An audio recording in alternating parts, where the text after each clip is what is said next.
Alright, what's up guys? It's Kyger back with another YouTube video, and in today's video I'm going to be going over a full guide for how you play Archer in the Floor 7 boss room. So, let's get into it.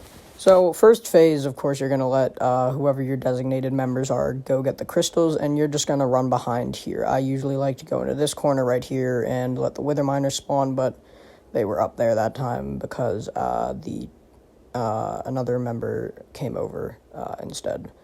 But usually you would go down there by yourself and clear those guys out. Of course, when Maxor comes over, you're going to then run to the other side and pull him over in order to get the maximum amount of damage on him.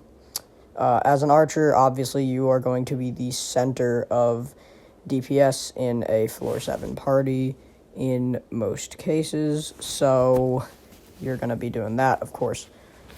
So now you're going to go on to do the exact same process again. Your two players are going to grab the crystals while you bring Maxor back over and finish him off.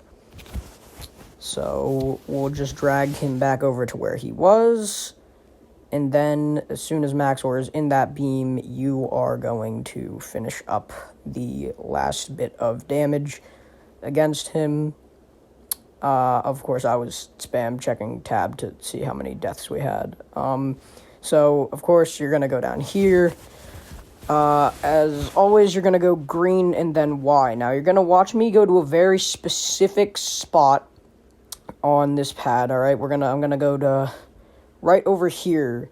Your burrs, everyone's going to do that DPS-wise to avoid getting swarmed and pre-fired, and that will allow you to stand back safely and fire all of them. When it comes to the pads, in most cases, your archer is going to be clearing out all of the Wither Miners and Wither Skeletons on the pad, and then I would say either tank or healer, but that also depends on how strong your party is. If you have a weaker party, then ideally you would want healer to go over there. And, of course, if your healer is relatively inexperienced, then you should not leave them with this responsibility because this can lead to a lot of issues.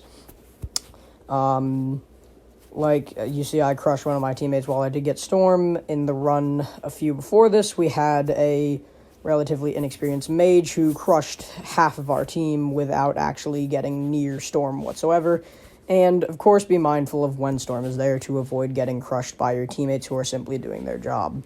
So, now we're going to go over to Phase 3, and we're going to get ready. Now, what you want to do as an archer in most cases is maybe grab 1 to potentially 2 terminals at most, but what you're ideally going to want to do as archer is you're going to grab both of the levers, stand at the back, and bow Goldor. While you can't actually damage him, you can slow him down a lot by double shooting with a short bow, such as Juju or Terminator, and slowing him down will prevent your teammates from getting destroyed by his frenzy as easily, which can be very valuable, especially since some puzzles take a very long time to complete, like Simon Says, which we've seen from both M7 and Floor 7 has been a pretty significant obstacle in a lot of parties, because if someone doesn't complete it in time, then everyone will be annihilated by Goldor's Frenzy. Now, I do a couple of terms here. You see, I'll get that one term right there.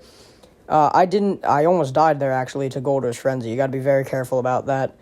Now, you see, I'm inconsistent with this. Sometimes I do grab a few terminals, but it's most important that you're bowing him in the first phase where Simon Says is, because that will definitely help out your team a large amount in terms of not being killed by Goldor as quickly or as easily. Now, I don't necessarily always do the thing, especially when I have a more competent team that is going to get through all the terminals very quickly. Usually the arrow is only if you have a long puzzle, like Simon Says, where your team is definitely going to need a lot of help to slow down Goldor in order to complete the terminals before he catches up to them. So here we go into the final section of Phase 3, where I kind of just bounce around in the lava a little bit. I wait for this thing to come past me. You know, it takes a while. And these guys, they complete the terms pretty quickly. And then I kind of mess around trying to get this thing because I'm confident in their ability to get everything. So now we go into the final part of Phase 3. There's a very specific move that you want to do. And I actually did learn this from Death Streaks, and if Death Streaks does it, then that means that it's pretty effective.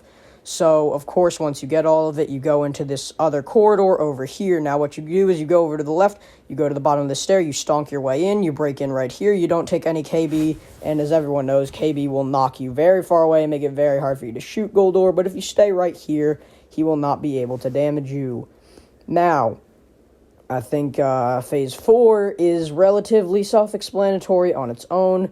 Of course, the middle is going to drop down. In most cases, you probably want to go left.